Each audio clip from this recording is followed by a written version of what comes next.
নমস্কার, স্বাগত বন্ধুরা উত্তরণ ইউটিউব চ্যানেলে। আজকের বিষয় বাংলা ব্যাকরণের সমাস। আজকে আমাদের প্রথম ক্লাস।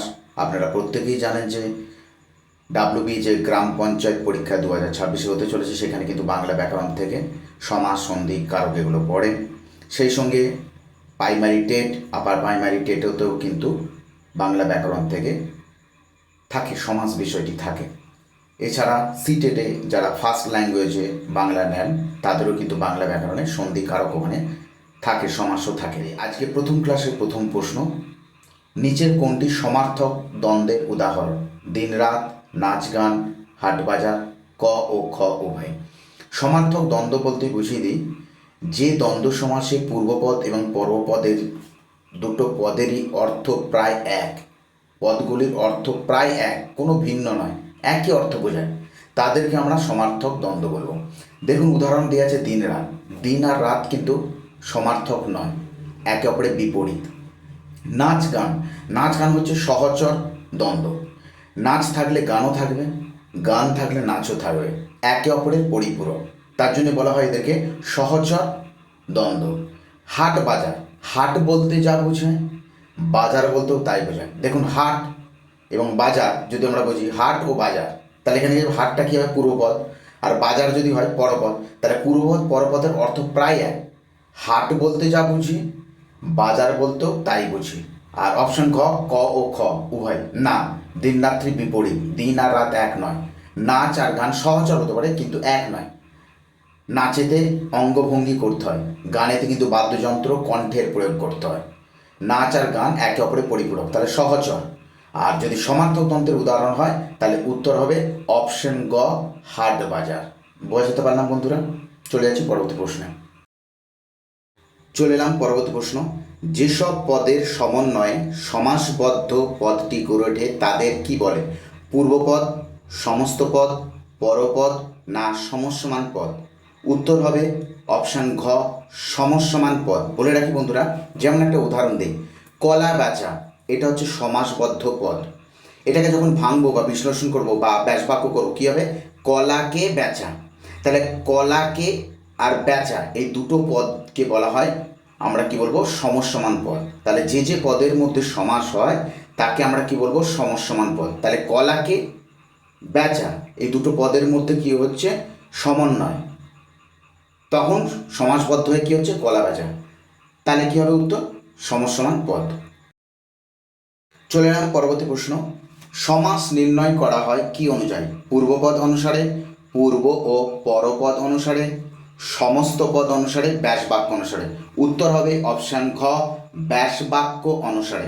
কেন বলে রাখি, যখন আমরা সমস্ত পদটাকে ভেঙে বিশেষ করে ব্যাসবাক্য নিয়ে আসি, তখন ব্যাসবাক্যের অর্থের উপর নির্ণয় করে ব্যাসবাক্যে কি অর্থ প্রাধান্য পাচ্ছে, কি পূর্বপদের অর্থ প্রাধান্য পাচ্ছে, না পরপদের অর্থ প্রাধান্য পাচ্ছে, না উভয় পদের অর্থ প্রাধান্য পাচ্ছে, সেই অনুযায়ী আমরা সমাসটার নামকরণ করি। যেমন একটা উদাহরণ দিয়ে বলি, বনের সমীপে মানে বনের কাছে, তখন আমরা কি করি? উপবন। তাহলে এখানে কি অর্থে? সামীপ্য অর্থে।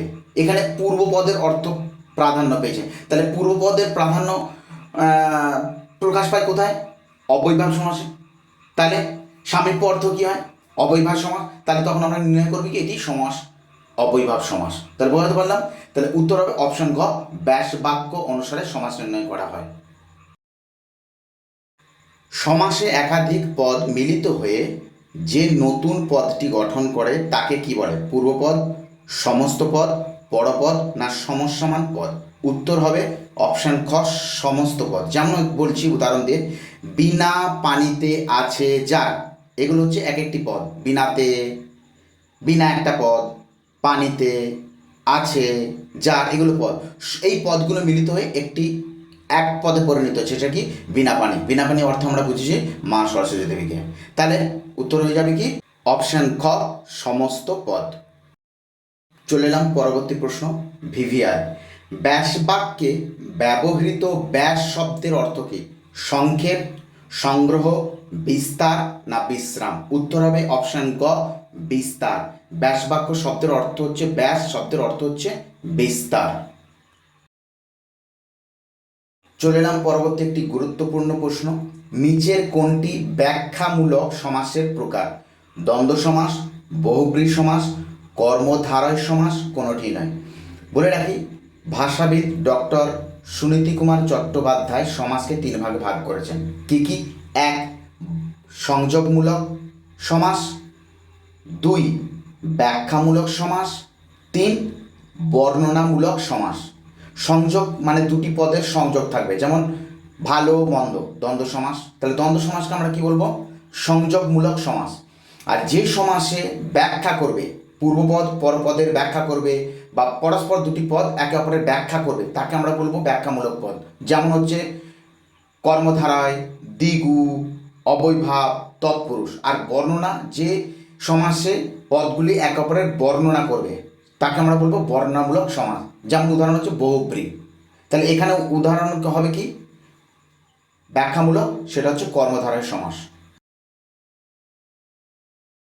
সুন্দর একটি প্রশ্ন, একটি উদাহরণ দেওয়া হয়েছে। শিশুর শরীর কুসুমের মতো কোমল।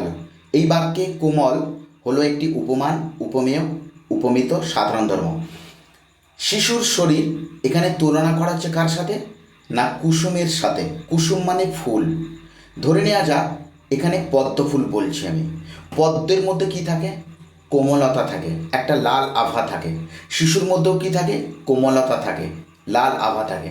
শিশুর শরীর যেমন তুলোর মতো পেলব, পদ্ম ফুলও তেমন তুলোর মতোই পেলব। তাহলে কোমলতা শিশুর মধ্যেও বর্তমান, কুসুমের মধ্যেও বর্তমান। তাহলে এটা হলো সাধারণ ধর্ম। সেই সঙ্গে জানিয়ে রাখি, শিশুর শরীরকে তুলনা করা হচ্ছে কার সাথে? কুসুমের সঙ্গে।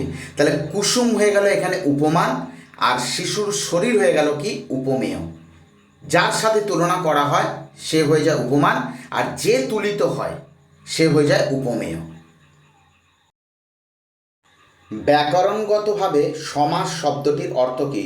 সংযোজন, সমাসীন, ধারণা, সংক্ষিপ্তকরণ। উত্তর হবে অপশন ঘ, সংক্ষিপ্তকরণ। তাই সংস্কৃতে কি বলা হয়? একপদী ভাব সমাস, অর্থাৎ 2 বা ততোধিক পদে এক পদে বা সংক্ষিপ্তকরণকেই আমরা কি বলবো?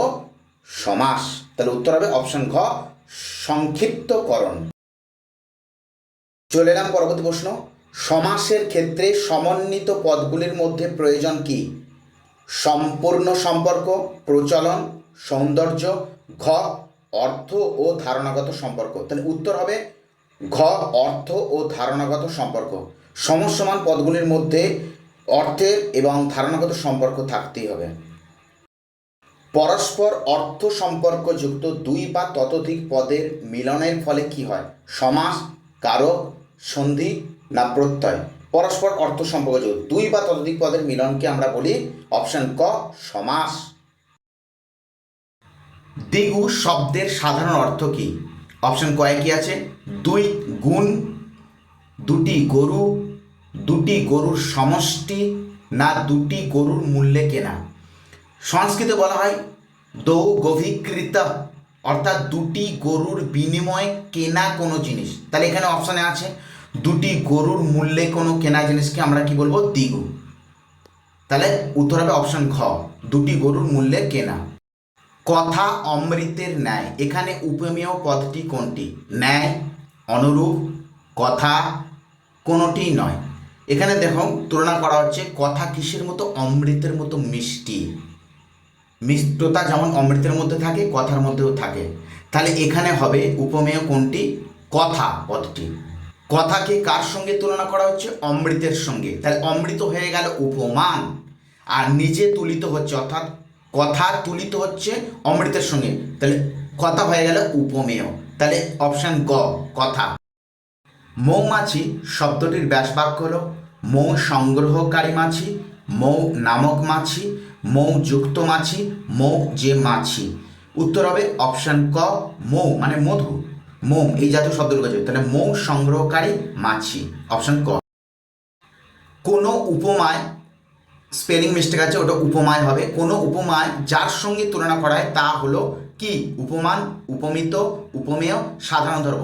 উত্তর হবে অপশন ক, উপমান। কিছুক্ষণ আগে আলোচনা করলাম শিশুর শরীরটি কার মতো? কুসুমের মতো কোমল। তাহলে কোমল অর্থাৎ কুসুমটা হচ্ছে কি? উপমান, আর উপমেয়টা হচ্ছে কি শিশু, তাহলে যার সঙ্গে তুলনা করা হয় সে উপমান হয়ে যায়।